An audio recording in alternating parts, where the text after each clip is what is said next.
வணக்கம் and welcome to B for you. இன்னைக்கு இந்த வீடியோல பிக் பாஸ் சீசன் 9 14வது நாளோட ரிவ்யூ தான் பார்க்க போறோம். Welcome to great Kirikalan magic show. Video ஆரம்பிக்கிறதுக்கு முன்னாடியே உங்க எல்லாருக்குமே இனிய தீபாவளி நல்வாழ்த்துகள். பார்த்து பட்டாசு வெடிங்க, நல்லபடியா கொண்டாடுங்க, சாமியை கும்பிட்டுட்டு. கும்பிடு குருசாமியின் தீபாவளி வாழ்த்து. ஓகே, இன்னைக்கு வீக்கெண்ட் எபிசோடு ஓவரால் எபிசோடு எப்படி இருந்தது அப்படின்னு கேட்டீங்கன்னா, எப்பயும் போலதான் கமருதீனோட அலப்பறைகள், பார்வதியை எல்லாரும் போட்டு புழக்கிறதுன்னு ஒரு கலைவரமா தான் போச்சு. சரி, அப்ப விஜய் சேதுபதி அப்படி என்னப்பா பண்ணாரு, அவரை பத்தி சொல்லுன்னு கேட்டீங்கன்னா, அவரு ஒன்றும் பெருசா இல்லைங்க. வீக்கெண்டில் எங்கேயாவது வெளியே போகணுமேனு தான் இந்த எபிசோடுக்கே வர்றாரு போல. அந்த மாதிரி தான் அவரோட நடவடிக்கைகள்லாம் இருந்தது.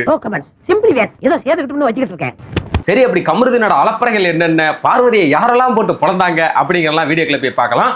அதுக்கு முன்னாடி உங்களுக்கு ஒரு முக்கியமான அப்டேட் ஒன்று, ஒரு ஸ்பெஷலாக ஒன்று தரட்டா, தீபாவளி பரிசா. இன்னைக்கு தீபாவளி செலிப்ரேஷனை முன்னிட்டு வீட்டுக்குள்ள 2 ஒயில்ட் கார்டு என்ட்ரி உள்ள போறதா ஒரு தகவல் ஒன்று வந்திருக்கு. என்னையா சொல்றேன், உண்மைதாயா சொல்றேன். அப்படி யாரு உள்ள போறா, என்ன ஏதுங்கிற டீடைல் வந்து சொல்றேன். வீடியோ முழுசா பாருங்க. வாங்க வீடியோக்குள்ள போலாம். எபிசோடோட ஸ்டார்டிங்லயே இன்னைக்கு தீபாவளிங்கிறதுனால விஜய் சேதுபதி வேட்டி சட்டையிலுமா வந்திருந்தாரு.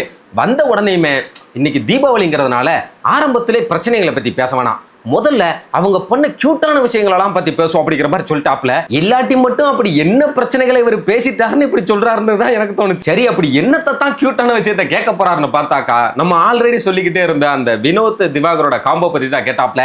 அப்படி உங்க 2 பேர்த்துக்குள்ள என்னதான்ப்பா பிரச்சனை அப்படின்னு கேட்டதுமே வினோத் சொல்லிட்டாரு, சார் ரொம்ப டார்ச்சர் பண்றாரு சார், குரட்டை விட்டு டார்ச்சர் பண்றாரு.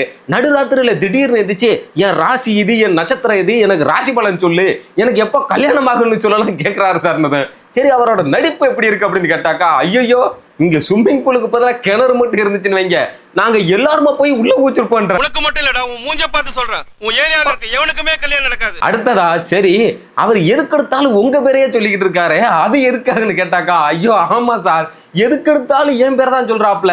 பிரவீன் வந்து பேச வந்தாலே இங்க பாரு வினோத் அப்படிங்கிறாரு. இப்படிதான் 2 வாட்டி நாமினேஷன்ல போய் என் பேரை சொல்லி விட்டு வந்துட்டாரு சார். நான் பக்கத்திலே இருக்கிறதுனால பாசமும் என் கூட தான், சண்டையும் என் கூட தாங்கிறாரு. திவாகர் கிட்ட கேட்டாக்கா, சார் வினோத்தோட பேர் என் மண்டையில ஸ்டோர் ஆயிடுச்சு சார், நாப்ல ஸ்டோர் ஆச்சுன்னா அதை டெலீட் பண்ணியான்னு சொல்லிட்டு, சார் அவருக்காக நான் தூங்கும் போது தலையெல்லாம் அமைச்சு விட்டுக்கிட்டு இருக்கேன் சார். ஒரு மனுஷன் தலையை அமுக்குனான்னா என்ன சார் சொல்லணும், வேணாம்ப்பா போதும் உனக்கு கை வலிக்க போதுன்னு சொல்லணும்ல சார்.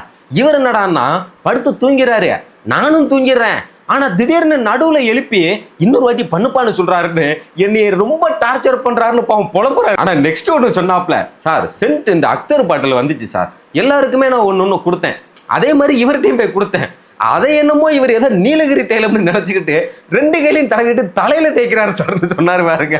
என்னாலலாம் அதை சிரிப்பு அடக்க முடியல. விஜய் சேதுபதி, நீங்க 2 பேரும் நேருக்கு நேரு பார்த்துக்கிட்டு இருந்த ஒரு வீடியோ ஒண்ணுங்க வெளியில செம்ம வைரலு.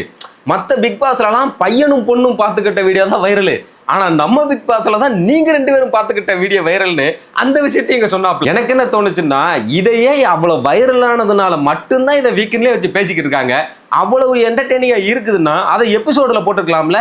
அதை விட்டுட்டு இவங்க டாக்ஸிக்கா சண்டை போடுறது, கேவலமா பேசுறதுன்னு போட்டு நம்மளை சாவடிச்சுட்டு இப்போ அது வைரல் ஆனதுக்கு அப்புறமா வந்து வீக்கெண்ட்ல பேசிக்கிட்டு இருக்காங்க. நம்ம போன தடவை கூட ஒரு நைட்டு பிரியாணி ஒண்ணு பண்ணதை பேசினாங்க இல்லையா, அதே மாதிரி வர பிக் பாஸ்ல அந்த காஸ்டிங் பண்றவங்களும் சரி, எவன்லாம் டாக்ஸிக்கா சண்டை போடுவானோ அப்படி ஆளா பிடிச்சி போடுறாங்க. இங்க டைரக்ஷன் டீம், எடிட்டிங் டீம் எல்லாருமே டாக்ஸிக்கா அந்த சண்டை போடுற எபிசோட மட்டும்தான் எடிட் பண்ணி நமக்கு காட்டுறாங்க. நம்ம சந்தோஷமா என்ஜாய் பண்ணி சிரிக்கிற மாதிரி இப்படி எதையுமே அப்படி தெரியாதமா வந்தா கூட கட் பண்ணி தூக்கிடுவாங்க போல் இருக்கு. நெக்ஸ்ட் இந்த பிரவீன், விக்ரம், சபரி இவங்க 3 எலி மாதிரி ஏதோ பண்ணிட்டு இருந்திருப்பாங்க போல் இருக்கு. அதையும் நமக்கு எபிசோட்ல காட்டல. இப்ப வந்துகிட்டு மத்தவங்க எல்லாம் எப்படிப்பட்டவங்க அப்படிங்கறத எலி மாதிரியே பேசி காட்டுங்கன்னு அதையும் பண்ண சொல்லிக்கிட்டு இருக்காரு. அவங்க நல்லாவே பண்ணாங்க, ஆனா இதெல்லாம் நமக்கு காட்டவே இல்லை. நெக்ஸ்ட் பிரேக் விட்டதுமே திவாகருக்கு சந்தோஷம் தாங்கல, போய் வினோத்துக்கிட்ட நம்ம வீடியோ தான் வைரல் போலையே, நம்ம தான் வெளியில இது போலையான்னு சந்தோஷமா கேட்கிறாரு. அப்ப எப்ப எந்த சண்டையை பத்தி கேட்கிறாரு, நீங்க எப்ப என்னைய பாத்துக்கிட்டு இருந்தீங்க அப்படின்னு அவர் சொல்லிட்டாப்ல. தெரியலையே, எவ்வளவோ சண்டை போட்டுக்கிட்டு இருக்கோம், எதை பத்தி சொல்றாங்கன்னு எனக்கு தெரியலன்ட்டாப்ல. ஆனா திவாகர் பார்வதி கிட்ட எல்லாம் வினோத்தை பத்தி கழுவி ஊத்திவிட்டு அவர் மோசமான ஆளுன்னு சொல்லிட்டு இப்ப வந்து அவர் கையை பிடிச்சிக்கிட்டே சிரிச்சுக்கிட்டே சுத்துறாரு. நெக்ஸ்ட் விஜய் சேதுபதி வந்ததுமே, நீங்க போன வாரம் கேப்டனா இருந்தீங்க இல்லையா, அப்ப இந்த வீட்டுல நிறைய டீம் எல்லாம் இருக்கு, அதுல யாரு நல்லா பெஸ்டா பண்ணாங்க அப்படின்ற மாதிரி கேட்டாரு. அதுக்கு அவருமே வந்து குக்கிங்ல வந்து எஃப்ஜே நல்லா பண்ணாரு, வெசல் வாஷிங்ல அப்சரா ரொம்ப நல்லா பண்ணாங்க, கிளீனிங் டீம்ல பிரவீன் அண்ணா சூப்பர் எக்ஸலண்டாவே பண்ணாரு, பாத்ரூம் டீம்ல 2 பேரும் நல்லா பண்ணாங்க, குறிப்பா ஒரு ஆளா சொல்லணும்னா விக்ரம் அப்படிங்கிற மாதிரி விஜய் சேதுபதி. இப்ப துஷார் சொன்னார் இல்லையா, அதையெல்லாம் இங்க எத்தனை பேர் நம்புறீங்க அப்படின்ற மாதிரி கேட்டா முதல் ஆளா பார்வதி இருந்துச்சு. சார் ஆக்சுவலி எனக்கு பார்க்கும்போது கலையரசன் வந்து இந்த குக்கிங்லாம் நல்லாவே தெரிஞ்சு அவர் நல்லா டேஸ்டியாவே பண்றாரு சார். ஆனா அவர் வெளியே தெரியவே இல்லை சார். ஆனா அவர் தான் மெயினா பண்ண மாதிரியே இருந்தது அப்படின்னாங்க. அவர் ஏமா வெளியே தெரியலன்னு கேட்டாக்கா அவரை வந்து ஓவர் ஷேடோ பண்ணிட்டாங்க சார். நாங்க ஏமா ஒருத்தரை சமையல்ல எப்படிமா ஓவர் ஷேடோ பண்ண முடியும்னு கேட்டாக்கா சார் இதை பத்தி அவரே என்கிட்ட வந்து பர்சனலா ஷேர் பண்ணியிருக்காரு சார் சொல்லவுமே. அப்படியாம்மா அப்படின்னா இதை பத்தி அவர்கிட்டயே கேட்போம், நீங்க கொஞ்சம் உட்காருங்கம்மா சொல்லிட்டு நெக்ஸ்ட் கலையரசன் கிட்ட கேட்டாக்கா அவர் என்னடானாக்கா சார் நான் உள்ள போய் ஒலையெல்லாம் வச்சுட்டு நான் போயிடுவேன் சார், ஆனா கிரெடிட் எனக்கு கிடைக்காது சார். அதே மாதிரி தான் கரண்டி என் கையில வந்தாதானே சார் என் திறமையவே நான் காட்ட முடியும். ஆனா அந்த கரண்டி சபரியோட கையை தவிர வேற யாரு கைக்குமே போகாது சார்ன்னு சொல்லவுமே பார்வதி அங்க இருந்துட்டு மண்டை ஆட்டுறாங்க. சொல்றா அவன் பேரை சொல்றான், அவனை போட்டு கொடுறாங்கிற மாதிரி. இவங்களுக்கு ஏன் சபரி மேல இவ்வளவு வன்மம்னே தெரியல. எவ்வளவு அடிச்சாலும் அவங்களுக்கு மனசு ஆறவே மாட்டேங்குது. எவ்வளவோ அவங்களுக்கு எதிராக பண்ணிட்டாங்க, ஆனாலும் இன்னும் மனசு ஆற மாட்டேங்குது பார்வதிக்கு. நெக்ஸ்ட் விஜய் சேதுபதி, கரண்டி உங்க கையில கிடைக்கலன்னா நீங்க தாங்க கேட்கணும், உங்க உரிமையை நீங்க தாங்க கேட்டு வாங்கணும். இப்போ கூட இதை பத்தி ஏங்க நீங்க பேசவே இல்லை. பார்வதி வந்து பேசுனதுக்கு அப்புறம் தான் பேசுறீங்க. இப்படி நாங்க இங்க இருக்கும் போதெல்லாம் பேசாம நாங்க போனதுக்கு அப்புறம் போய் பேசிக்கிட்டு இருப்பீங்களா? உட்காருங்கன்னு சொல்லிட்டு நெக்ஸ்ட் துஷாரோட கேப்டன்ஷிப் எப்படி இருந்தது அப்படிங்கிற மாதிரி கேட்டாரு. அதுலயுமே பார்வதி தான் முதல் ஆளா இருந்துச்சு. சார் இந்த வீட்டுல சாப்பாட்டுக்காக ஒரு தர்ணா ஒண்ணு நடந்துச்சு சார், அதுல என்ன பிரச்சனை, எது தப்பு எது சரின்னு அவர் பார்க்கல, எல்லாருமே மொத்தமா மெஜாரிட்டியா என்ன சொல்றாங்களோ அதுதான் கரெக்ட்னு முடிவெடுத்தாரு சார். நான் ஒருத்தர் சொல்றதுனாலயே அது தப்புன்னு நினைச்சுக்கிட்டாரு சார் அப்படின்றாங்க. இவங்க பண்ணதே தப்பு தானே, இதுல என்ன எல்லாரும் சொல்றதுனால அதுல ஒத்துக்கிறது இருக்கு என்னன்னா சரி நீங்க பண்ணதே தப்பு தானம்மா, ரூல்ஸ் மீறி எதுக்கு அப்படிலாம் உக்காந்தீங்கன்னு கேட்டக்கூடாதுங்கிறதுக்காகவே நெக்ஸ்ட் அவங்க பண்ணது நியாயப்படுத்துற மாதிரியே ஒரு வெர்ஷன்ல கதை சொல்றாங்க. யாருமே அந்த கிச்சனுக்குள்ள போக கூடாதுன்னு கிச்சன் டீம் ஒரு ரூல்ஸ் போட்டிருக்காங்க. அப்ப நீங்க மட்டும் ஏன் போறீங்கன்னு கேக்குறாங்க. இந்த பிக் பாஸ் வீடுங்கிறது ஒரு காமனான இடம் தானே, அதுலயும் நான் சூப்பர் டீலக்ஸ் வீட்டுல இருக்கேன். அப்படி இல்லைனாலுமே என்னை அந்த கிச்சன் ஏரியாக்குள்ள போக கூடாதுன்னு சொன்னது எனக்கு சரியா தெரியலன்னு சொல்றாங்க. இவங்க தான் இப்படி சொல்றாங்க. விஜய் சேதுபதியாவது ஏமா ஒரு ரூல்ஸை போட்டு எல்லாருமே ஃபாலோ பண்றாங்கன்னா நீங்க மட்டும் ஏன் அதை ஃபாலோ பண்ண மாட்டீங்கன்னு கேட்பாருன்னு பார்த்தாக்கா அவர் துஷார் கிட்ட கேள்வி கேட்கிறாரு. அப்படின்னா நீங்க வந்து எல்லாருமே சொல்றதுனால அதுதான் சரின்னு நீங்க பண்றீங்களா? ஆனா துஷாரு அப்படிலாம் ஒண்ணும் கிடையாது சார், எனக்குமே அவங்க பண்ணது தப்புன்னு தான் பட்டுச்சு, அதுக்காக என்கிட்ட ரீசனுமே இருந்தது. 18 பேர் சொல்றாங்கன்றதுக்காகலாம் நான் போய் கேட்கல. ஆனா நான் சொன்னதுக்கு அவங்களுக்கு வந்து இவங்களெல்லாம் பிடிக்காதுங்கிறதுக்காகவே நான் இவங்களுக்காக வேணும்னே பண்றதா அவங்களே நினைச்சுக்கிட்டாங்கன்ற மாதிரி சொல்லிட்டா. அவர் சொல்றது எனக்கு சரின்னு தாங்க பட்டுச்சு. ஏன்னா பார்வதியை பொறுத்த அளவுக்கு இந்த வீட்டுல இருக்கிற எல்லாருமே என் ஒருத்திக்கு எதிராக தான் இருக்காங்கன்ற மாதிரி தான் அவங்க ப்ரொஜெக்ட் பண்ண ட்ரை பண்றாங்க. சரி அப்பயாவது விஜய் சேதுபதி ஏமா எல்லாரும் ஒரு ரூல்ஸை ஃபாலோ பண்றாங்கன்னா நீங்க மட்டும் ஏன் பண்ண மாட்டீங்க? சரி அப்படியே இல்லைனாலும் நீங்க கேப்டனை கூட மதிக்கவே மாட்டீங்களே, ஏன் உங்களுக்கு மட்டும் இங்க என்ன தனிச்சட்டமானு கேட்பாருன்னு பார்த்தா அப்பவும் கேட்கல. அப்பவுமே பார்வதி தான் எந்திரிச்சு மறுபடியும் நான் வந்து உட்காரணுமேனுலாம் உட்காரல சார், நம்ம வீட்டுல எப்படி உட்காருவோமோ அந்த மாதிரி தான் நான் போய் உட்கார்ந்தேன். அதுக்கே அவங்க நீங்க ஏன் இங்க வந்து உட்காருங்கன்னு கேட்டாங்கன்னு சொல்லவுமே அப்பதான் விஜய் சேதுபதி பேசுறாரு.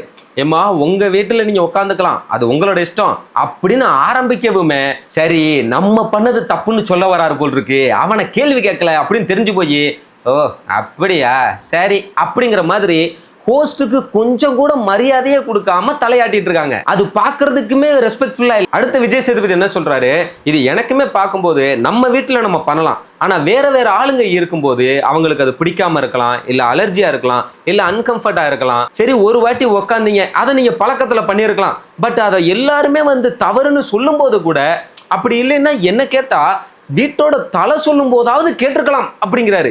எப்படி கேட்டிருக்கலாம், கேட்டிருக்கணும்னு கூட இல்ல கேட்டிருக்கலாம்ங்கிற. சீரியஸ்லி இதை பார்க்கும்போது Vijay Sethupathi not fit for hosting Bigg Boss அப்படின்னு தான் எனக்கு தோணுச்சு. அது எப்படி கேப்டன் சொல்லும் போது கேட்டிருக்கலாம்னு சொல்ல முடியும்? அப்புறம் எதுக்கு கேப்டன்? அவர் சொல்லும் போது பிடிக்குதோ பிடிக்கலையோ கேட்டுதானே ஆகணும், அதை தப்புன்னே சொல்லல. அப்படி இல்லைன்னாலுமே இன்னொன்னு இருக்கு.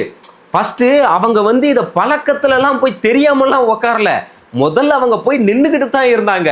அப்ப துஷார் வந்து இங்க நிக்காதீங்கன்னு சொன்னதுக்கு அப்புறமா தான் ஓ நீ நிக்க கூடாதுன்னு சொல்றியா, அப்ப நான் உட்காரவே செய்வேன், நீங்க என்னடா பண்ணுவீங்கன்னு திமுருக்கு பண்ண விஷயம் அது, அதையுமே கேட்கல. இதை பார்க்கும்போது எப்படி தெரிஞ்சதுன்னா டேய் நான் இப்ப கூட பார்வதி பண்ண விஷயத்தை பத்தி பேசியிருக்கவே மாட்டேன்டா, நீங்களாவே இதை ஆரம்பிச்சு விட்டீங்க.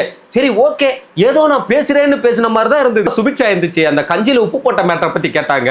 அதை பத்தி நாங்க அவர்கிட்ட சொன்னோம் சார் தப்புன்னு, ஆனா அவர் அவங்க கிட்ட போய் பேசவே இல்லை. நாங்க சொன்னதுக்கு எங்க கிட்ட நீங்க என்ன பார்வதிக்கு சப்போர்ட்டா வரீங்களான்னு கேட்டாரு சார் சொல்லையுமே துஷார் சொல்லிட்டாப்ல அப்படிலாம் இல்லை சார், அவங்க என்கிட்ட சொல்லவுமே நானும் அவங்க கிட்ட போய் கேட்டேன் இந்த மாதிரி உப்பு போட்டிங்களாமே எதுக்கு போட்டீங்க அப்படின்னு. அதுக்கு அவங்க ரீசன் சொன்னாங்க, இந்த மாதிரி ஒன்று அவங்கள வெளியே வர வைக்கணும் அதுக்காக பண்ணோம்னு சொன்னாங்க. இன்னொன்னு அந்த கஞ்சி வேஸ்ட் ஆகாது, அதை வச்சு நாங்க வடகம் பண்ணிக்கிறோம்னு அவங்க சொன்னாங்க. சோ எனக்கு இதை பார்க்கும்போது இது அவங்களோட ஒரு ஸ்ட்ராட்டஜியா தான் தெரிஞ்சது. அதனாலதான் நான் உங்ககிட்ட ஒண்ணுமே சொல்லல அப்படிங்கிற மாதிரி சொன்னேன். இதை கேட்டதுமே விஜய் சேதுபதி இப்ப மட்டும் குறுக்கு கேள்விலாம் கேட்கிறாப்ல. நீங்க 2 வீட்டுக்குமே தானே தலை, அப்படின்னா அவங்க கம்ப்ளைண்ட் நீங்க கேட்டிருக்கணும்ல. அவங்க ஸ்ட்ராட்டஜி பண்ணாங்கன்னு சொல்லி விட்டுருவீங்களா? அப்படின்னா ஸ்ட்ராட்டஜின்னு சொல்லி என்ன பண்ணாலும் நீங்க விட்டுருவீங்களான்னு கேட்கிறாரு. 2 வீட்டுக்கு தானே தலை. நல்ல கேள்விதான். ஆனா இது ஏன் பார்வதி கிட்ட மட்டும் அவங்க பண்ற தப்புக்கு வரமாட்டேங்குதுன்னு தான் தெரியல. நெக்ஸ்ட் இது பத்தாதுன்னு யாரெல்லாம் உப்பு போட்டீங்கன்னு அவங்களையும் எழுப்பி கேட்கிறாரு. இதுல வியானா வேற வந்து, சார் நாங்க ஒரு டைம் கொஞ்சோண்டு ஒரு கப்புல வந்து சாப்பாடை மிச்சம் வச்சுட்டோம், அதுக்கே அவங்க சாப்பாடை ஏன் வேஸ்ட் பண்றீங்கன்னு கேட்டாங்க. ஆனா அவங்க ஒரு 10 பேர் சாப்பிடுற சாப்பாட்டுல உப்புள்ளி போட்டிருக்காங்க. அப்ப இப்ப மட்டும் வேஸ்ட் ஆகலையா, ஃபார்மஸ்ட் கஷ்டப்படலையான்னு கேட்டாக்கா எல்லாரும் ஒன்னா சேர்ந்துக்கிட்டு ஒரு மாதிரி டீஸ் பண்ணாங்க சார்னு சொல்றாங்க. அதுக்கு கனியக்கா இருந்துச்சு, சார் அவங்க எல்லாம் எந்திரிச்சு வர்றதுக்கே ரொம்ப லேட் பண்றாங்க, எல்லாருமே குளிச்சு முடிச்சு வர்றதுக்குள்ள நாங்கெல்லாம் சாப்பிட்றதுக்கு மதியம் இல்லைன்னா ஈவினிங் ஆயிடுது. அதுக்கு தான் நாங்க ஒரு பிளான் பண்ணோம், அவங்களை எந்திக்க வைக்கிறதுக்காக பாத்திரத்தை வச்சு நாங்க தட்டுனோம். ஆனா அதுக்கு அவங்க கடுப்பாகி போயிட்டு, ஓ அப்படியா, அப்பனா நாங்க வரவே மாட்டோம்னு சொல்லி அந்த டப்ல போய் படுத்து குளிக்க ஆரம்பிச்சிட்டாங்க. அப்போதான் நாங்க என்ன பண்ணோம் அப்படின்னா, அவங்களுக்கு சாப்பாடு மறுக்கப்படும் போது அது எப்படி வலிக்கும் அப்படின்னு புரிய வைக்கிறதுக்காக நாங்க எல்லாருமே சேர்ந்து அதை பண்ணோம் அப்படின்னு சொன்னாங்க. எனக்கு இது நியாயமா தாங்க பட்டுச்சு. அடுத்தவங்களோட பசியை பத்தி கவலைப்படாத ஒருத்தன் தன்னோட பசியும் அவன் பொறுத்துக்கணும், அதை அனுபவிக்கணும், அப்பதானே புரியும். விஜய் சேதுபதி என்ன சொல்றாரு தெரியுமா? சரி பிரச்சனை எங்கெங்கயோ போயிடுச்சு விடுங்க, சரி துஷார் இதுக்கு நீங்க என்ன சொன்னீங்க அப்படின்னு கேட்கிறாரு. எங்க அவங்க பண்ணது சரி, இங்க சாப்பாடு வேஸ்ட் ஆகல, அதை வச்சு வடகம் பண்றோம்னு சொல்லிட்டாங்க. அப்படின்னா இங்க பசியை பத்தி கவலைப்படாத ஒருத்தனுக்கு புரிய வைக்கிறதுக்காக பண்ணியிருக்கோம்னு சொல்லிட்டாங்க. அப்படின்னா துஷார் நியாயத்தின் பக்கம் தானே நின்றுருக்காரு, அதை தப்புன்னு சொல்லி கேள்வி கேட்டுட்டு இருக்காரு. இவர் இப்படி கேட்ட உடனே துஷாரு ஐயோ நம்ம தப்பு பண்ணிட்டோம் போல் இருக்குன்னு அவரே நினைச்சுக்கிட்டு, சார் அப்படின்னா அந்த டைம்ல நான் வந்து மெஜாரிட்டி பக்கம் நின்றுருக்கேன்னு நினைக்கிறேன் சார், நான் தப்பு தான் சார் டாப்ல. உடனே இவரு நீங்க வந்து பார்வதி அங்க உட்காரக்கூடாதுன்னு சொன்னது சரிதான், ஆனா அதே மாதிரி இன்னொருத்தவங்க சொல்லும் போதும் அதை கேட்டுட்டு வந்து சொல்றேன்னா எப்படி அப்படின்னு கேட்கவும் துஷார் எதுவும் சொல்ல அமைதியா இருந்தாரு. உடனே உட்காருங்கன்னு சொல்லிட்டு கனியக்காட்ட கேட்கிறாப்ல, நீங்க சாப்பாடை ஒளிச்சு வச்சீங்களா இல்லைன்னா நீங்க உப்பு போட்டீங்களான்னு கேட்க. அவங்க சொல்லிட்டாங்க, நாங்க சாப்பாடை உப்பு போட்டு ஒளிச்சு வச்சோம் சார், ஏன்னா அப்பதான் அவங்க அதை எடுத்துட்டு போவாங்க, ஏமாந்து போவாங்கன்னு தான் பண்ணவன்னு சொல்லையுமே என்ன ஒரு மாஸ்டர் பிளான் பாத்தீங்களா அப்படின்னு சொல்றாரு. நல்ல வேலை இதை தப்புன்னு சொல்லல, இல்லைன்னா நான்லாம் டென்ஷனா இருந்திருப்பேன். திவாகர் இருந்துச்சு, சார் அப்போ வந்து நான் வந்து பிக் பாஸ் வீட்டில் தான் சார் இருந்தேன், அவங்க ரொம்ப லேட்டா எந்திரிச்சு வருவாங்க, அதனால எங்களால சீக்கிரமா சாப்பிடவே முடியாது, லேட்டா சாப்பிட்டோம்னா வந்து டயர்ட் ஆயிடும்ல, அவங்க லேட்டா எந்திரிச்சு வரனால நான்லாம் சீக்கிரமா சாப்பிட்டு பழகினாலு அது ரொம்ப கஷ்டமா இருக்கும்ல சொல்லிட்டு இருந்தாப்ல. சரி இப்ப நீங்க டீலக்ஸ் வீட்லானே இருக்கீங்க, இப்ப அந்த லேட்டா எந்திரிக்கிற அந்த சுகத்தை அனுபவிக்கிறீங்களா இல்லையா அப்படின்னு கேட்டாக்கா சிரிக்கிறாப்ல. அனுபவிக்கிறீங்களா இல்லையா அப்படின்னு கேட்டா அனுபவிக்கிறேன் சார் அப்படின்னாரு. அப்புறம் என்ன நல்லா அனுபவிங்க உட்காருங்கன்னு சொல்லிட்டு முதல்ல என்ன பேசுறோம்னு தெரிஞ்சுட்டு பேசுங்க, இல்ல நான் பாட்டுக்கு எந்திரிச்சு ஏதோ ஒன்னத்தை பேசுவேன்னு பேசாதீங்க. நம்ம இங்க எவ்வளவு சீரியஸான ஒரு டாபிக்கை பேசிட்டு இருக்கோம், இப்ப வந்து நீங்க இப்படி பேசினா இது ஏதாவது சம்பந்தம் இருக்கா அப்படின்னு கேட்கிற. எனக்கு திவாகர் பேசுனது சம்பந்தமா இருக்கிற மாதிரி தாங்க தோணுது. ஏன்னா லேட்டா எந்திக்கிறதுனால சாப்பாடுக்கு எவ்வளவு கஷ்டப்படுறாங்கன்றதான் அவர் சொல்றாரு. எனக்கு என்னமோ திவாகர் வந்து புரிஞ்சுக்காம பேசுன மாதிரி இல்ல, விஜய் சேதுபதி தான் அதை புரிஞ்சுக்காம பேசுன மாதிரி தான் இருந்தது. அகைன் துஷார் கிட்ட போயிட்டாப்ல, நீங்க தான் இந்த வீட்டோட ஃபர்ஸ்ட் கேப்டன், உங்க மேல நிறைய எதிர்பார்ப்பு இருக்கும், ஆனா நீங்களே மத்தவங்களோட கம்ப்ளைண்ட்டை கேட்கல, மைக்கு மாட்டல, உங்ககிட்ட நிறைய டைவர்ஷன் இருக்குது, பிக் பாஸே சொன்ன பிறகு கூட மைக்க மாட்டாம மறந்துட்டு வர்றீங்க, நீங்க ஏதோ வாயை கட்டிட்டு கூட நான் கேப்டனா இருப்பேன்னு சொன்னப்போ அதுக்குள்ள இப்படி ஒரு அர்த்தம் ஒளிஞ்சிருக்குதுன்னு எனக்கு தான் தெரியாம போச்சு. நீங்க ஒழுங்கா இருந்தா தானே சார் மத்தவங்களை கேட்க முடியும். 2 வாட்டி நாய் குலைக்குது, எஃப்ஜே தூங்கிக்கிட்டு இருக்காரு, நீங்க பக்கத்திலே நின்னுகிட்டு கேட்கவே மாட்டீங்களான்னு கேட்டாரு. அவர் தான் அப்ப ரொம்ப முக்கியமான வேலையா அரோரா கிட்ட பேசுறதுல இருந்தாரு. எனக்கே நீங்க என்ன நினைப்புல சுத்திக்கிட்டு இருக்கீங்கன்னு தெரியல, அட்லீஸ்ட் நீங்க என்ன நினைப்புல சுத்தினீங்கன்னாவது நான் தெரிஞ்சுக்கலாமான்னு கேட்டாக்கா அதுக்கு பதிலா அடுத்த முறை நான் வந்து கேப்டன் ஆகி இதையெல்லாம் சரி பண்ணி நான் பண்ணி காட்டுவே இல்லை வீரவசனம் பேசிக்கிட்டு இருந்தாப்ல. நீங்க அடுத்ததாக வந்து நீங்க நல்லா பண்ணுங்க, அது பிரச்சனை இல்லை, ஆனா இந்த தடவை நீங்க தானே கேப்டன், அதையே நீங்க பண்ணலன்னு விட்டு காட்டுன்னு காட்டிக்கிட்டு இருக்காப்ல. அங்கிட்டு பார்த்தா பார்வதியை ரியாக்ஷன் கொடுத்துக்கிட்டு இருக்காங்க, நல்லா போட்டு சாவடிங்க அப்படிங்கிற மாதிரி. ஐயோ அதை ஏன் காட்டுறாங்கன்னே தெரியல. ஒரு சபை நாகரிகம்னா என்ன, ஒருத்தைய பேசும்போது நம்ம எப்படி இருக்கணும்னு ஒரு ஒழுக்கம் கூட இல்லை பார்வதி கிட்ட. ஃபைனலா துஷார் கிட்ட நல்லா கொஞ்சம் புரிஞ்சுக்கிட்டு நல்லபடியா ஆடுங்க அப்படின்னு சொல்லிட்டு பிரேக் விட்டுட்டு போனாரு. போன உடனே பார்வதி போய் கலையரசன் கிட்ட நீ சபரி பேரை சொன்ன உடனே அவன் பேச செத்துருச்சு பார்த்தியான்னு ஆரம்பிச்சிட்டாங்க. எனக்கு இப்போ எப்படி இருக்குதுன்னா, பேசாம சபரியை கூட்டிட்டு போய் பார்வதி முன்னாடி நிப்பாட்டி இன்னைக்கு எனக்கு ஒரு முடிவு தெரிஞ்சாகணும், உன் மனசாடுற வரைக்கும் உனக்கு என்ன பண்ணணுமோ இவனை பண்ணி முடிச்சுட்டு விட்டுருன்னு சொல்லிடுவோம் மனு தோணுது. ஏன்னா எவ்வளவு பண்ணாலும் அடங்காத ஒரு ஆளா இருக்காங்க. ஒருவேளை நம்ம அப்படியே கொண்டு போய் விட்டாலும் பல்லாயிரம் வருஷமா சபரியை போட்டு குத்திக்கிட்டே தான் இருப்பாங்க போல் இருக்கு. சேதுபதி வந்ததுமே இங்க யாரு இவங்க என்கிட்ட நேரடியாலாம் மோத முடியாது, இவங்க என்னை முதுகுல தான் குத்துவாங்கன்னு நீங்க யாரை நினைக்கிறீங்க அப்படிங்கிற மாதிரி கேட்டாங்க. இதுல வியானா முதல் ஆளா அரோரா எங்க கூட இருக்கும்போது எங்களோட எல்லாம் சேர்ந்து பிளான் எல்லாம் போட்டுட்டு அங்க போனதுக்கு அப்புறமா அவங்களுக்கு சப்போர்ட்டா இருக்காங்கன்ற மாதிரி சொல்லிட்டு இருந்தாங்க. அதுக்கு விஜய் சேதுபதி எம்மா நான் பொதுவாலாம் கேட்கல, ஏன் கூட இவங்களால நேரடியா மோத முடியாதுன்னு நீங்க யாரை சொல்லுவீங்கன்னு கேட்டா எனக்கு அப்பவும் அரோரா தானே சொல்லிருச்சு. சபரி பார்வதியை தான் சொன்னாப்ல, அவங்களால என்னைய நேரடியா குத்த முடியாது அப்படிங்கறதுனாலதான் பின்னாடி இருந்துகிட்டு கமருதீன் கிட்ட பேசி அவனை வச்சு என்னைய குத்த வச்சு கடைசியில் அவன் அவுட் ஆகிட்டு போயிட்டான் அப்படிங்கிற மாதிரி சொன்னார். சபரி சொல்றது கரெக்ட் தான். பல நேரங்கள்ல பின்னாடி இருந்து அடுத்தவங்களை யூஸ் பண்ணி இவங்களால அந்த டாஸ்க்ல இல்லை அப்படின்னா இன்னொருத்தன் யார் இருக்கானோ அவனை யூஸ் பண்ணி சபரிய பல நேரங்களில் முதுகுல குத்திக்கிட்டு தான் இருக்காங்க. நெக்ஸ்ட் கலையரசன் சர்ப்ரைசிங்லி திவாகரை சொல்றாப்ல, சும்மா கூட இருக்கும்போது மட்டும் தம்பி தம்பின்னு பேசுறாரு, ஆனா பின்னாடி போய் நேர்ல மோத முடியாம ஏதோ பண்றாருன்னு எனக்கு தோணுது அப்படின்னு சொல்றாரு. நெக்ஸ்ட் ரம்யா பாரதியை சொன்னாங்க. அடுத்ததா வினோத் எஃப்ஜேவை சொல்றாரு, எஃப்ஜே வினோத்தை சொல்றாரு. இந்த வினோத்துக்கு எஃப்ஜேக்கு நடுவுல எது ஏரியா சண்டை எது முன்னாடியே இருக்குதான்னு தெரியல. உள்ள வந்ததுல இருந்தே ஒரு காண்டிலேயே இருக்காங்க. நெக்ஸ்ட் அரோரா வியானா சொன்னதுக்கு நான் பழி தீர்க்க போறேன் பாருன்னு வன்மத்தை கொட்டிக்கிட்டு இருந்தாங்க.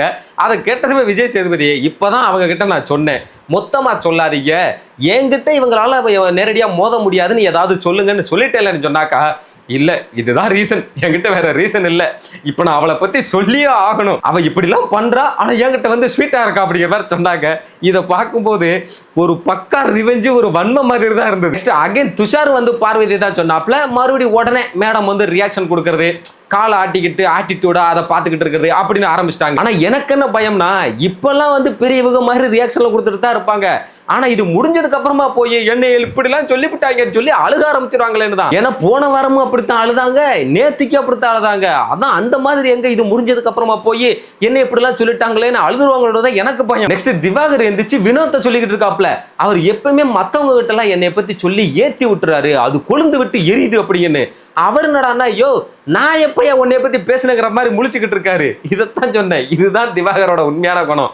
அவர் எப்பயுமே வினோத்தை நல்லவர்னு சொல்லவே மாட்டாரு, அவரை மோசமானவர்னு தான் சொல்லுவார். கனியக்காவும் பார்வதியை சொன்னாங்க. அடுத்ததா கமருதீன் ஆதிரையை சொல்றாப்ல, அவங்க என் கூட ஒரு 1.5 இயர்ஸா ஒர்க் பண்ணாங்க, இப்போ உள்ள என்னோட பர்சனலை பத்திலாம் சொல்றாங்க, அது எனக்கு இன்செக்யூரா ஃபீல் ஆகுது எனக்கு ஆடுறதுக்கே அப்படின்றாப்ல. அப்படி பார்த்தா இவரும் தானாங்க அவரோட எக்ஸ் டேட் பண்ணோம்லாம் ஒருத்தங்களை சொல்லிக்கிட்டு இருந்தாப்ல, அப்போ மட்டும் இனிச்சுது, இப்போ இவரை பத்தி சொன்னா மட்டும் இன்செக்யூரா ஃபீல் ஆகுதாமா, என்னது இது? ஆனா விஜய் சேதுபதி உங்க பர்சனல் எல்லாம் எங்களுக்கு தேவையே கிடையாது, உங்க பர்சனல் உங்களோடது, இந்த வீட்டுக்குள்ள இருக்கிறத வச்சு மட்டும் சொல்லுங்க அப்படின்னு சொன்ன உடனே ஆளை மாத்தி விக்ரம சொல்றாப்ல, அவர் என்கிட்ட நீ கேப்டன் ஆனினா என்ன பண்ணுவேன்னுலாம் கேட்டாரு, அதுக்கப்புறமா வினோத்துக்கிட்ட போய் கையில இருக்கிற கத்தியை பிடிங்கி குத்திட்டாருன்னு டாஸ்கை பத்தி சொல்லிக்கிட்டு இருக்காப்ல.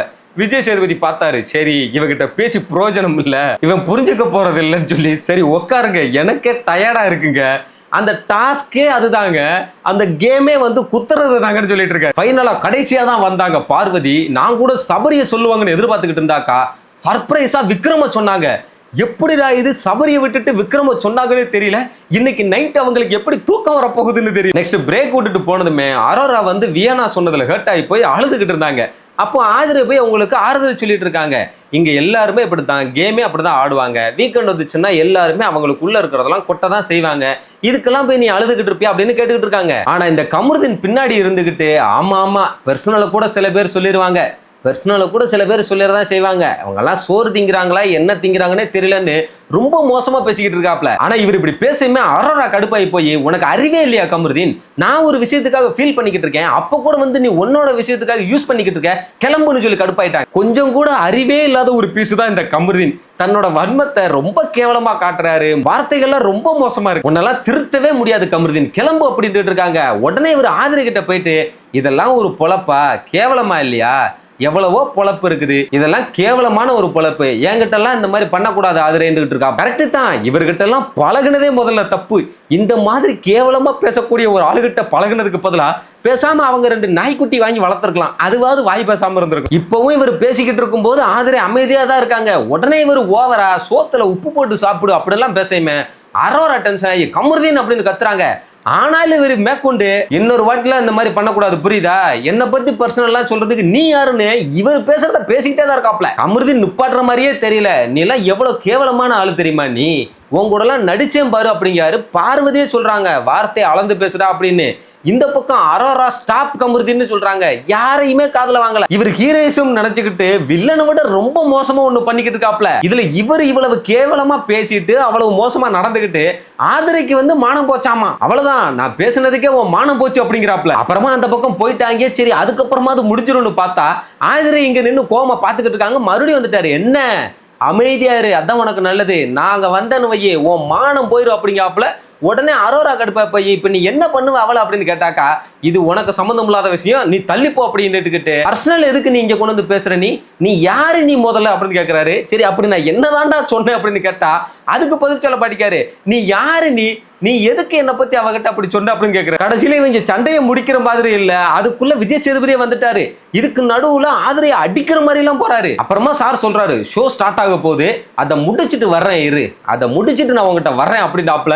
சொல்லிட்டு மறுபடியும் அகைனே நீ யாருன்னு ஆரம்பிக்கவே அரோரா டென்ஷன் ஆகி போய் வாயை மூடு கமருதீன், நான் சொல்லலைன்னா அது உனக்கு தெரியவே தெரியாது, அவ அப்படி சொல்லவே இல்லை அப்படின்ட்டாங்க.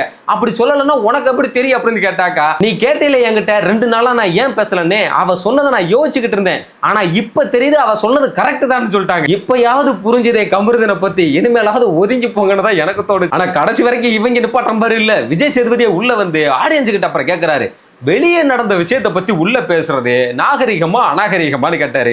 அவங்க அநாகரிகம் சொல்லிட்டாங்க. உடனே அவங்க கிட்ட இப்பதானே நான் சொல்லிட்டு போனேன் வெளியே நடந்த விஷயத்தை பத்தி உள்ள பேசாதீங்கன்னு, அதுக்கப்புறமும் நீங்க பேசுறீங்கன்னா அப்ப அதெல்லாம் நாங்க பாத்துக்கிட்டு இருப்போம்னு உங்களுக்கு எவ்வளவு தைரியம் அப்படின்னு கேட்டாப்ல. வார்த்தலை கேளுத்தலன்னு நான் உணர்ச்சி பங்க இருக்கேன். ஆனா திடீர்னு என்னடானாக்கா, வெளியே இருக்கிறத பத்தி உள்ள பேசாதீங்க, டாஸ்க் ஆடுங்க, என்டர்டெயின் பண்ணுங்க, மக்களுக்கு நிறைய பேருக்கு உங்களை பிடிச்சிருக்குன்னு சொல்லி அட்வைஸ் பண்ணிக்கிட்டு இருக்காரு. Total disappointment. கமருதீன் பேசின வார்த்தைகள்லாம் வீட்டுல குழந்தைங்களோட பார்க்கவே முடியாது, அவங்க கெட்டு போயிடுவாங்க. ஏன் நம்மளாலே அதை பார்க்க முடியலையே? அப்படிப்பட்ட ஒரு விஷயத்த கொஞ்சம் கூட கண்டிக்கல, கேள்வி கேட்க மாட்டாங்க. அவர் மேற்கொண்டு பண்ணிக்கிட்டே இருக்காரு. இப்ப இவர் பேசுனதுல கமருதீன் திருந்திருப்பாரு, இவர் போனதுக்கு அப்புறமா அவர் பேசவே மாட்டாரு, நீங்களும் நம்பிருங்க. நெக்ஸ்ட் நாமினேஷன் ப்ராசஸ் ஸ்டார்ட் பண்ணாங்க. ஆரம்பிச்ச உடனே முதல்ல பார்வதியெல்லாம் சேவ் பண்ணி தள்ளி உட்கார வச்சுட்டாப்ல. அதுபோக யாரு வெளியே போவாங்கன்னு நினைக்கிறீங்கன்னு கேட்டதுக்கு மெஜாரிட்டியா கமருதீன் பேரை தான் சொன்னாங்க. ஆனாலுமே இன்னைக்கு எலிமினேட் ஆனது அப்சரா தான். இதுக்காக தான் அவங்க இந்த ஒரு ஓட்டு வாங்கின அப்சராவையும் உள்ள சேர்த்து விட்டது. ஏன்னா இவங்களுக்கு கமருதீனும் பார்வதியும் கண்டென்ட் கொடுக்கறதுக்காக வேணும். அதுக்காக ஒரு ஓட்டு வாங்கின அப்சராவையும் இன்னும் 4 பேரை சேர்த்து விட்டாதான் ஓட்டு பிரியும். அப்போதான் அப்சராவையும் பழி கொடுக்க முடியும். அப்சரா போனதுல எந்த ஒரு வருத்தமும் நமக்கு கிடையாது, அது தப்பும் இல்லை. ஏன்னா அவங்க வீட்டுக்குள்ள இருக்கிறதே தெரியல, அங்க இருக்கிறது ஒண்ணுதான், இல்லாதது ஒண்ணுதான். பட் அதுக்காக ஓட்டிங்களே இப்படி கேம் ஆடுறது எப்படி சரியா இருக்கும்? அப்புறம் மக்கள் ஏன் ஓட்டு போடணும்? அவங்க எதுக்காக வாரம் நாமினேஷன் பண்ணணும்? சும்மா டைம் பாஸுக்கான ஒரு கேள்வி வருது இல்ல. நெக்ஸ்ட் அப்சராவை எல்லாருமே சேர்ந்து வழி அனுப்பி வச்சுட்டு அகைன் உள்ள வந்து இந்த துஷாரு கிட்ட கமருதீன் மறுபடியும் ஆதிரை பத்தி பேசிக்கிட்டு இருக்காரு. இவருக்கெல்லாம் அட்வைஸ் பண்ணிக்கிட்டு இருக்காங்க. நெக்ஸ்ட் அப்சராவுக்கு ஒரு ஏவியை போட்டு அவங்களுக்கு வழி அனுப்பி வச்சுட்டு உள்ள போய் அவங்களுக்கு ஒரு தீபாவளி வாழ்த்த சொல்லிட்டு விஜய் சேதுபதி கிளம்பிட்டாரு.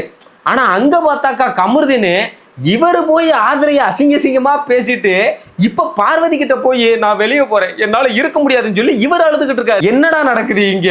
ஆனா எனக்கெல்லாம் கமருதீனோட அழுக மேல கொஞ்சம் கூட நம்பிக்கை இல்லைங்க, நான் அதை நம்பவே மாட்டேன். ஏன்னா அவர் ஆல்ரெடியே மக்கள்கிட்ட எல்லாம் சும்மா மன்னிப்பு கேட்டாலே அவங்க நம்பிடுவாங்கன்னு சொல்ற ஆளு. ஸோ இப்ப கூட நம்ம அழுதுட்டோம்னா நம்மளை வந்து சிம்பத்தி வந்துடும் நம்ம மேல, நம்ம பேசுனதெல்லாம் மறந்துடுவாங்கன்னு தான் அவர் பண்ணியிருப்பாரு. அவ்வளவுதான். பார்வதியே அவர்கிட்ட மேற்கொண்டு ஏத்தி விடுது. என்னடா நீ என்னமோ இவ்வளவு பேசுன அப்படி பேசுனங்கிற, ஆனா அவ எதுவுமே இது பண்ண மாதிரியே தெரியல அப்படின்னு. ஆனா அந்த பக்கம் பார்த்தா அரோரா ஃபீல் பண்ணி அழுதுகிட்டு இருக்குது. இவனுக்காக நான் துணியெல்லாம் துவைச்சு போட்டேன்டா, யாரா பண்ணுவா அதெல்லாம் அப்படின்னு. எஃப்ஜே சொல்லிட்டாப்ல, நீங்க எதுக்காக வந்த? விளையாடுறதுக்கு தானே, அதை மட்டும் பாரு அப்படின்னு. ஆனா இதை பார்த்த பார்வதியும் கமருதீன் உடனே அரோராவை கூப்பிட சொல்லி இங்க கூப்பிட்டு வந்து அவங்கிட்ட நீ என்ன பேசிக்கிட்டு இருந்தேன்னு கேட்டுக்கிட்டு இருக்காங்க. ஆனா அரோரா, இங்க பாரு கமருதீன், உன்னை நான் நம்பி சொன்னேன், என் தலையில அடிச்சு நீ சத்தியம் பண்ண அப்படின்னு சொல்லிக்கிட்டு இருக்காங்க. ஆனா அவர் என்னடானாக்கா என்னை பத்தி பேசுறதுக்கு அவளுக்கு தகுதியே கிடையாது அப்படின்னு அவரை பத்தியே தான் பேசிக்கிட்டு இருக்காப்ல. அரோராவோட பிரச்சனை என்னங்கிறத பத்தி கண்டுக்கவே. அவ ஏன் உங்ககிட்ட இப்படிலாம் சொல்லணும் அப்படின்னு கேட்டாப்ல. அவங்க சொல்லிட்டாங்க, டே அவளுக்கு வந்து உன் மேல வேற ஒரு ஒப்பீனியன் இருந்திருக்கும், அதனால என் மேல அக்கறையில சொல்லியிருப்பா அப்படின்னா. இவர் மறுபடியும் அவ ஏன் அதெல்லாம் உங்ககிட்ட அதை பத்தி சொல்லணும், நான் அவளோட பர்சனலை பத்தி சொன்னேனா அப்படின்னு கேட்டாப்ல. நீ சொல்ல வந்த கமருதீன், நான் தான் எனக்கு அது வேணாம்னு சொன்னேன்னு சொன்னாக்கா, நான் சொல்ல வந்தேன் ஆனா நான் சொல்லியிருக்கவே மாட்டேன் அப்படிங்கிறாரு. டேய் நீ சத்தியம் மட்டும் சொல்லியிருக்க மாட்டேன்னு கேட்டா சத்தியமான சத்தியம் வேற பண்றாரு. அவங்க ஐயோ உங்ககிட்டலாம் சத்தியமே வாங்க கூடாதுன்றா. அது எப்படிங்க இவர் வந்து சொல்ல வருவாராம், அதை அவங்க நிறுத்திடுவாங்களாம். ஒருவேளை அவங்க நிறுத்தாட்டியுமே இவர் சொல்லியிருக்க மாட்டாராமா. இதை நம்புங்களே யாராச்சும். இதுல வேற இதுதான் என்னோட ஸ்ட்ராங் பாயிண்டே, நான் சொல்லியிருக்கவே மாட்டேன் அப்படிங்கிறாப்ல. அப்படி பார்த்தா என்னோட எக்ஸ் யாரு கூட டேட் பண்ணலாம் உள்ள வந்து ஒருத்தர் சொன்னார்ல, அப்ப அதுக்கு பேர் கடைசியா இப்படி ஆளுங்களோடலாம் என்னால இருக்க முடியாது, நான் கிளம்புறேன் அப்படின்னாப்ல. நீ போறேன்னா போன்னு சொல்லிட்டாங்க. உடனே ஆமா நான் போதான் போறேன், நீ ஏன் சொல்ற, நீ கிளம்பு அப்படிங்கிறாப்ல. டே லூசு பயலே, நீதான் தாண்டா அவங்கள வாண்டடா கூப்பிட்டு வச்சு பேசிக்கிட்டு இருந்த. அதுவும் போறேன்னு சொல்றானே தவிர போகவே மாட்டேங்கிறானுங்க. சும்மா சீனை மட்டும் தான் போட்டுக்கிட்டே இருக்காப்ல. இதுல இவர் போறேன்னு சொல்லிக்கிட்டு இருக்கும் போது பக்கத்துல நின்ன துஷாரு உச்சுன்னு சொல்லிட்டாரு போல் இருக்கு. அதுக்கு உடனே ஒரு பார்வதி லுக் ஒண்ணு விட அதுல துஷார் கடுப்பாயிட்டாப்ல. இப்போ உங்களுக்கு இதுல என்ன அவசியம் இருக்கு, எதுக்கு இப்ப அப்படி ஒரு லுக் விட்டுட்டு இருக்கீங்க, உங்களுக்கு என்னன்னு கேட்க அவங்க எப்பவும் போலதான் உனக்கு என்னடா கேட்டுக்கிட்டு இருந்தாங்க. அதுல துஷார் ரொம்ப டென்ஷன் ஆயிட்டாப்ல. இன்னைக்கு என்னை ரொம்ப கழுவி ஊத்திட்டாங்க, இதுக்கப்புறம் நான் இருமலையாத்தாண்டா ஆக போறேங்கிற மாதிரி. ஃபைனலா அரோரா வந்துட்டு அவ்வளவுதானே, இதோட உன் பிரச்சனை முடிஞ்சுல, என்னைய விட்டுரு, இதுக்கு மேல நீ என்னை டிஸ்டர்ப் பண்ணாத, இன்னும் நீயாச்சு பிக் பாஸ் ஆச்சுன்னு சொல்லிட்டு அவங்க கிளம்பி போயிட்டாங்க. அவ்வளவுதாங்க, இதோட இன்னைக்கு எபிசோட முடிச்சுட்டாங்க. ஏதோ கமருதீனால நமக்கு கொஞ்சம் சுறுசுறுப்பா இன்னைக்கு எபிசோடு போச்சுன்னு வைங்களேன். சரி கிளம்புறதுக்கு முன்னாடி அந்த வைல்டு கார்டு என்ட்ரியை பத்தி சொன்னேன் இல்லையா, யாருன்னு சொல்றேன்னு, அது யாருன்னு ஒரு ஹிண்ட் கொடுக்குறேன். நீங்க எல்லாரும் கமெண்ட்ல சொல்லுங்க. வரப்போறது 2 பேருமே ஒரிஜினல் கப்பிள்ஸ். சரியா, வர்றது தனித்தனி ஆளுங்க கிடையாது, ஒரு ஆண் ஒரு பெண்ணுன்னு ஒரிஜினல் கப்பலா வரப்போறாங்க. ஆல்ரெடி உள்ள ஒரு ஃபேக் கப்பிள்ஸா போயிட்டு இருக்காங்க. வரப்போறது ஆல்ரெடி வெளியிலேயே கப்பலா இருக்கிறவங்க தான் வராங்க. அதுல ஒருத்தங்க ஆங்கர் ஃபீல்டுல இருந்தும் ஒருத்தங்க சீரியல் ஃபீல்டுல இருந்தும் வராங்க. இது எந்த கப்பல், அது யாரா இருக்கும்ன்றதை நீங்க கண்டுபிடிச்சீங்கன்னா மறக்காம கமெண்ட்ல சொல்லுங்க. ஒருவேளை அந்த இது நமக்கு இப்ப லைவ்ல வந்துருச்சு அப்படின்னா நானே இன்னும் கொஞ்ச நேரத்துல உங்களுக்கு அதை வந்து லைவ் அப்டேட் ஆகும் கூட போட்டுறேன். ஓகேவா, இவ்வளவுதான் மக்களே, வீடியோ முடிஞ்சு போச்சு. வீடியோக்கு ஒரு லைக் பண்ணுங்க, மறக்காம நம்ம சேனலுக்கு சப்ஸ்கிரைப் பண்ணிருங்க. நான் நாளைக்கு வந்து உங்களை மீட் பண்றேன். அது வரைக்கும் டாடா.